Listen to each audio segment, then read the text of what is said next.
pé gbogbo orí social media tó sì ti pín irọ́ ìkáàkiri kórè ìfà gbogbo irọ́ tó gbìn síbẹ̀ kórè ìfà tu o. àtúkù dédé àkókò yìí níbikíbi tẹ̀tí láǹfààní àti máa wò wá lórí ìkànnì wa Akéde Yorùbá TV News náà láwà ó tójọ́ méjì ó tójọ́ mẹ́ta kó lè dà náà ni ní tí mo mú wá fún wa lórí ètò lọ́jọ́ ti tèní ẹ̀yin náà ti rí gbọ́ díẹ̀ lórí awuyewuye ọ̀rọ̀ tí ń lọ láàrin bá Gani Adams àti Olóyè Sunday Ìgbòho náà ní gẹ́gẹ́ bá a ṣe mọ̀ pé wọ́n ní ìjà ti parí láàrin àwọn méjèèjì ṣùgbọ́n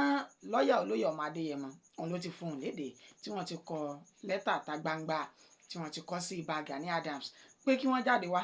láti wá sọ tí wọ́n mọ̀ nípa ẹ̀sùn náà kí gbogbo tó rùn kó lè tán lẹ̀ àti pé wọ́n sanwó tanà lórí pé tán bá nọ́rọ̀ náà ò rí bẹ́ẹ̀ mọ́ ẹ gbọ́ gbogbo ẹ̀ fúnra yín mò ń bọ̀ ná ẹ ṣáà máa bá mi subscribe kẹ́ máa bá mi follow kẹ́ máa bá mi share rẹ̀ ẹ sì máa fi kọ́mẹ̀ntì yín sílẹ̀ ká lè mọ èròǹgbà àti tẹ̀yìn náà ẹ wo fídíò mò ń bọ̀. àwọn lọ́ọ̀yà Chief Sunday Ìgbòho wọ́n ti kọ lẹ́tà sí ibà Gani wípé kó jáde kó wá dìbọ́ǹkì gbogbo ẹ̀sùn tó fi kan Olóyè Sunday Ìgbòho ẹ sì mọ̀ wípé kì í ṣe lọ́ọ̀yà Chief Sunday Ìgbòho nìkan ló ti ránṣẹ́ sí ibà Gani ti lọ́ọ̀yà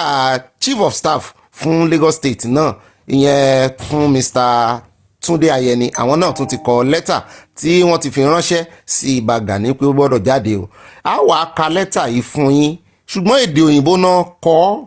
n tá a fẹ́ ṣe lórí ẹ̀ láàárọ̀ yìí ni wípé ká tú yẹ́lẹ́yẹ́lẹ́ sí èdè Yorùbá tiwa kó lè yé wa nítorí pàwọ́ ògbé ìbò pressure ti wà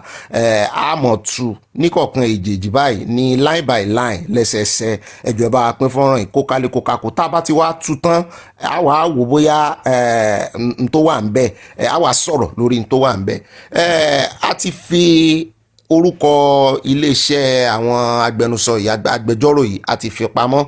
nítorí àfẹ́ gbé síta ṣùgbọ́n ibi tó ti bẹ̀rẹ̀ gangan ni àdírẹ́sì wọ́n àdírẹ́sì ibà Gani wọ́n ní His Eminence ibà Gani Adams wọ́n sọ àdírẹ́sì ẹ̀ síbẹ̀ wọ́n ní Your Eminence demand for immediate retraction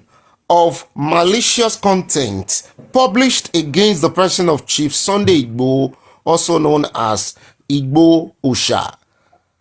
tendering of unreserved apology and compensation over the said defamatory remarks against Chief Sunday Igboho Adeyemo, also known as Igbo Osha, by you, Iba Gani Adams, the Ààrẹ Ọ̀nà Kakanfò of Yoruba land, which is now published all over the social media including YouTube. Ohun tó ń sọ níbẹ̀ ni wípé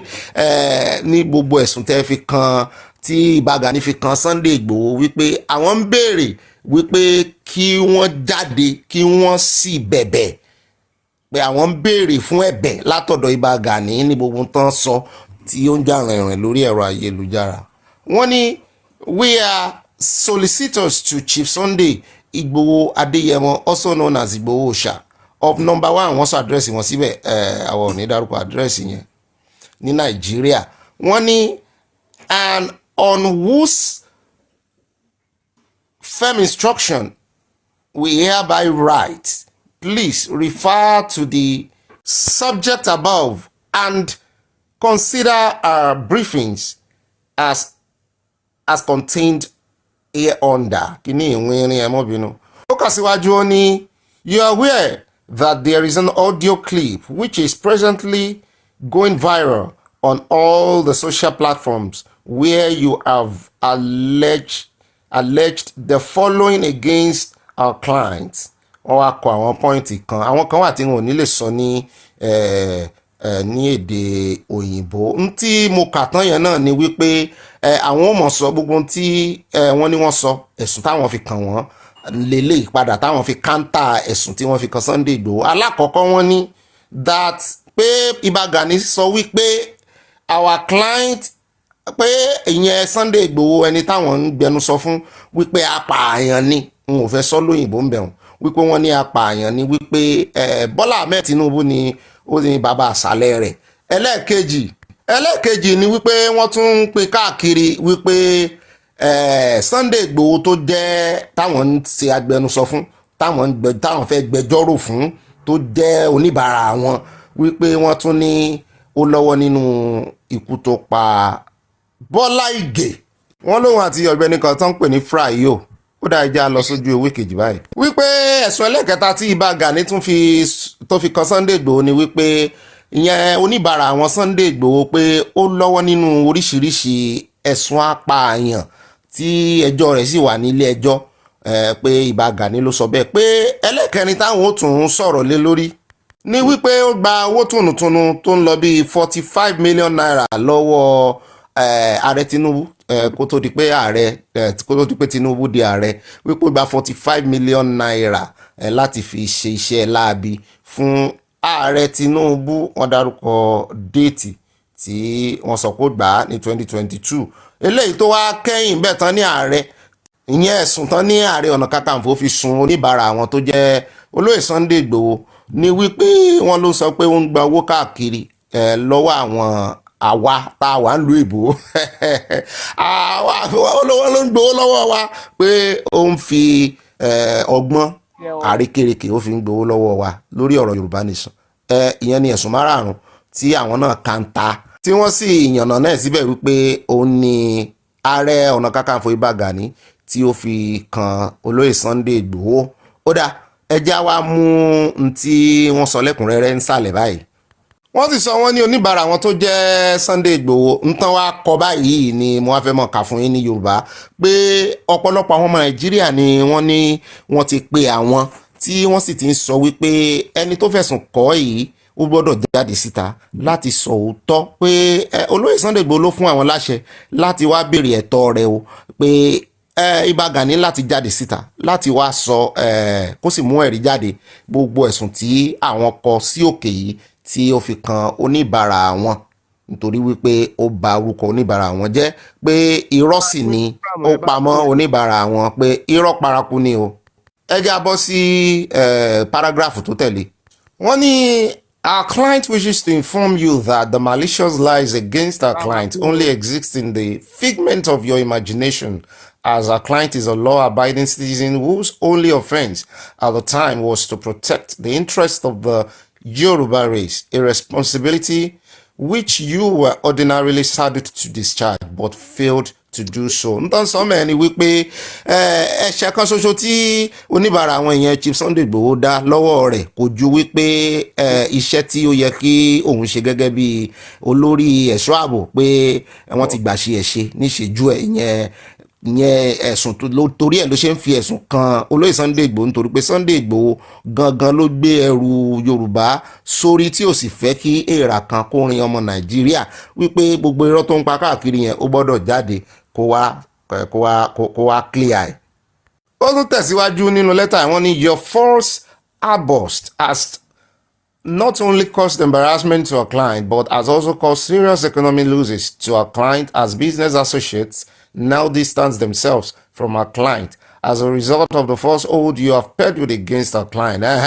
Nǹkan sọ́nbì ni wípé gbogbo irọ́ tí ó pa àti ìsọkúsọ tí ó ń tú jáde ìyẹn Ìbà Gani Adams wípé ó ti dá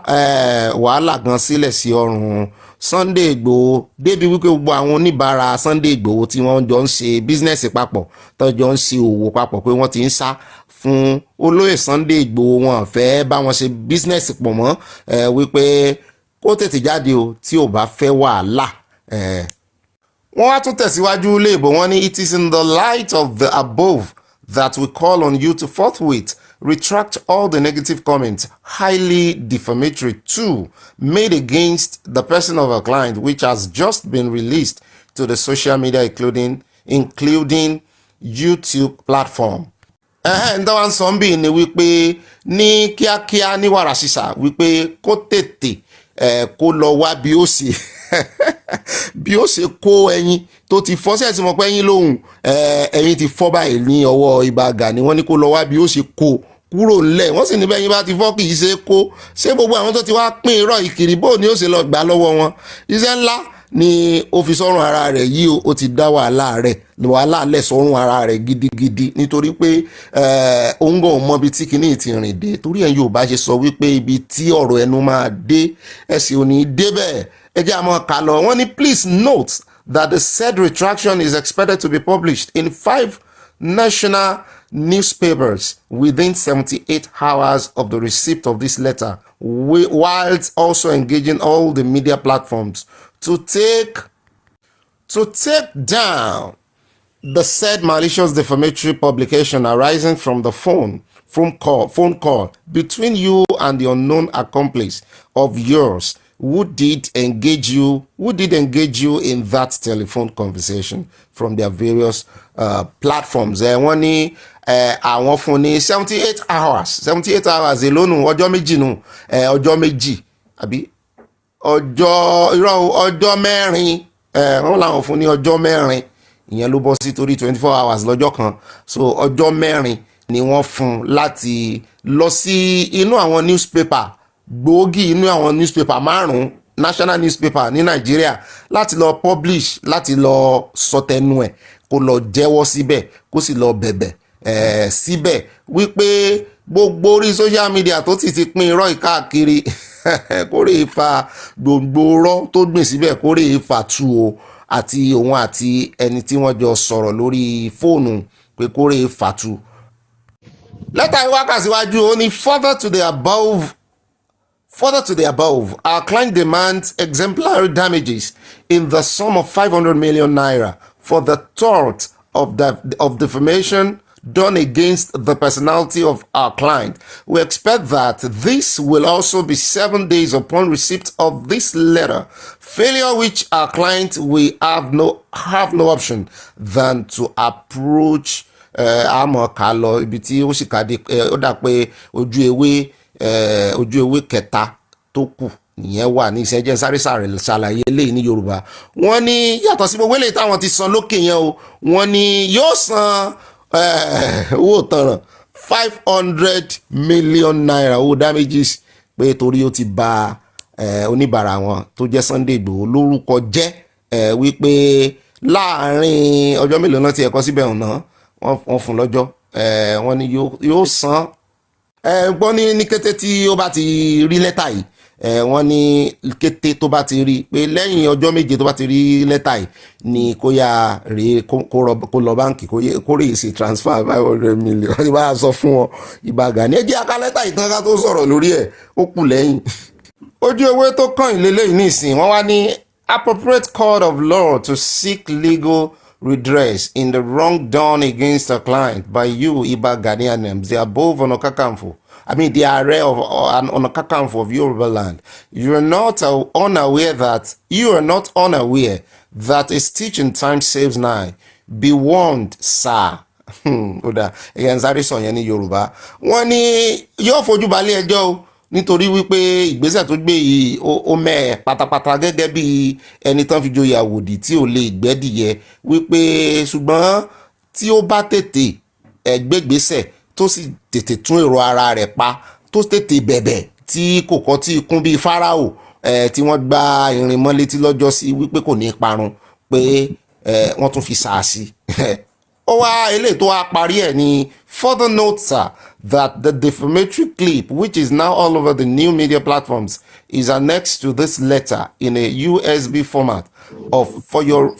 your reference. Thank you, yours faithfully. Okay, wọ́n tún bá ṣe ẹ̀dá ẹ̀ sínú USB pé kó lè gbọ́ lórí laptop ẹ̀ tàbí lórí kọ̀ǹpútà ẹ̀ pé n tó sọ rèé o. Bẹ́ẹ̀ sì ni ẹ mọ̀ wípé ìkan nínú